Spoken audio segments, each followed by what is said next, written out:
many aliens could be out there? There are 400 billion stars in the Milky Way galaxy, and it seems promising that almost every star that we see has planets orbiting around them. But it's a little bit more complicated than that. The good news is that life on Earth happened very quickly. About 100 million years after the Earth cooled down, life was able to emerge rapidly from basic ingredients, amino acids, phosphates, lipids. These are simple organic molecules that we know form in space all the time. And now we know that DNA is not the only type of replicating molecule that can exist. There's all kinds of DNA alternatives that can replicate as well. And we found all the parts to DNA in space. They form all the time. We know that Enceladus, a moon of Saturn, has all the ingredients required for life to happen there. Mars once had a thick atmosphere and running water on its surface, oceans of salt water. So we know that the ingredients for life to happen aren't all that rare. But this is where it starts to get tricky. 76% of all the stars in the Milky Way are M-class stars. These are red dwarfs, much smaller and much cooler than our sun. Our sun's a G-class star, which is relatively larger and relatively warm. It turns out that stars like our sun are quite rare in the Milky Way. These smaller stars have smaller habitable zones, which means less chance for life to be found there, and they even emit more X-ray radiation, making it harder for life on surrounding planets to survive. And when we take a look at these star systems in the Milky Way, most of them are binary systems, which means that there's two of these smaller stars in pairs orbiting around each other, making it even harder for smally rocky worlds to survive. Even worse, most of these smaller rocky worlds that we see around these small stars are tidally locked to their star because they're so close to it. Their orbital periods are days instead of years, as we're used to here in our star system. We've looked at around 5,000 exoplanets so far, and most of them are gas giants, the size of Neptune or larger. Very few of them are rocky, and even fewer are Earth-like planets, which is important because you need enough density to make a magnetic field, an atmosphere, and they should be far enough from the star they're not tidally locked. This way they get even amounts of radiation on all sides of the planet, instead of being one side always heated and one side always cold and dark. Another important thing is the order of the planets in a given planetary system. In our star system, we have the rocky planets near the sun and the gas giants further away from the sun. It turns out that this configuration of planets is rare. 75% of all planetary systems out there in the Milky Way are called similar systems, where each planet is in similar size and mass to each other. This order might not be the optimal order for life to thrive because you want things like Jupiter protecting the smaller planets on the outside. Our solar system is also configured in a way that Jupiter can send asteroids our way, giving us things like water and certain building blocks for life, as well as asteroids to wipe out some previous life forms that made way for us to evolve. It's also rare to have systems where there's more than 4 or 5 planets. Most stars have maybe 4 or 5 planets around them. However, on the bright side, some of these smaller stars are older than our sun, which means that they could have allowed more time for life to develop on their planets. And given that there's so many stars and planets out there in the Milky Way, scientists have suggested that at least 100 million of them have the right ingredients and are in the right configuration for life to foster. So, to be conservative, let's say that 1% of those planets have life on them. Well, that's still 1 million planets with life on them. But out of those million, how many of them are like us? Find out in the next video.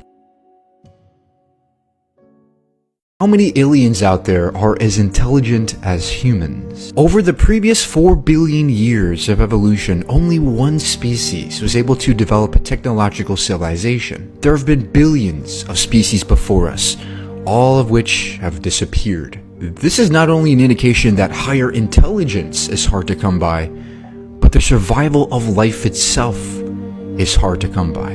Even on the Earth, where the conditions are conducive to life, extinction is the rule, survival is the exception. Now let's examine humans.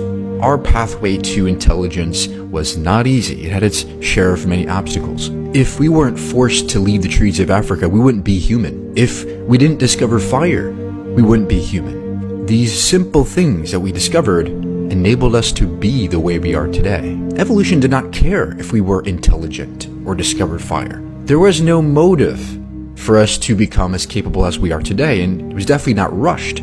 But regardless, there could be many pathways to intelligence that many different species can have, as we see in our own biodiversity on Earth. Many species, like the other apes, some dolphins, have some precursors to higher intelligence. But again, if it wasn't for those few factors that expedited the process, we wouldn't be the way we are today. And it seems like the more intelligent we get, the more dangerous we've become. As our technology expands, so do the dangers that come with it. Nuclear war, climate change, disease, pandemics, greed, fear, superstition. These things can plague our species and destroy us in an instant. There are many ways our species can destroy itself.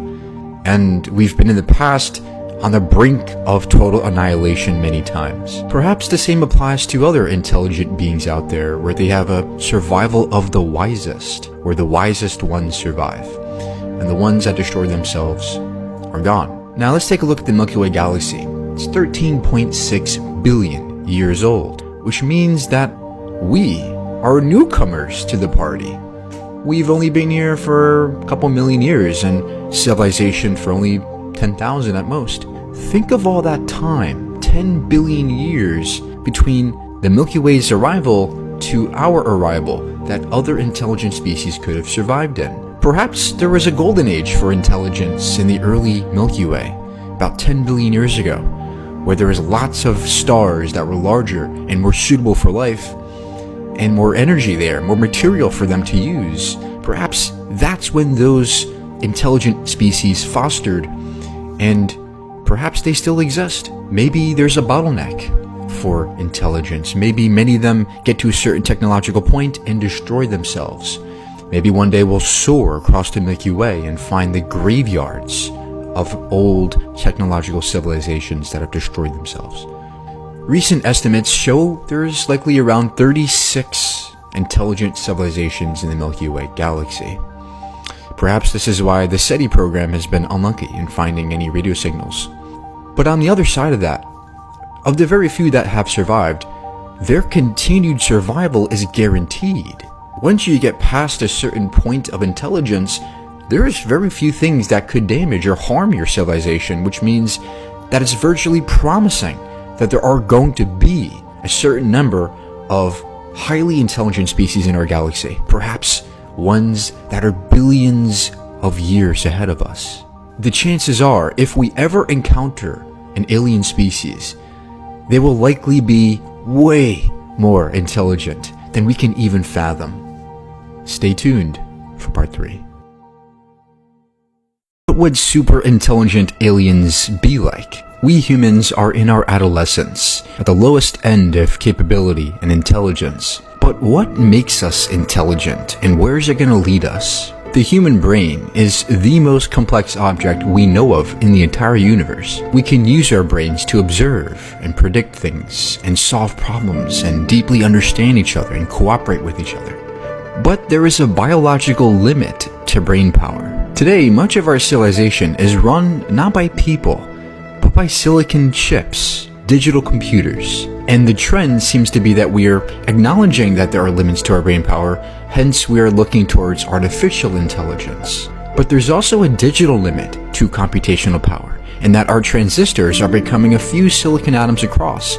We're now entering quantum territory. Computing at the quantum level seems to be the future of our species.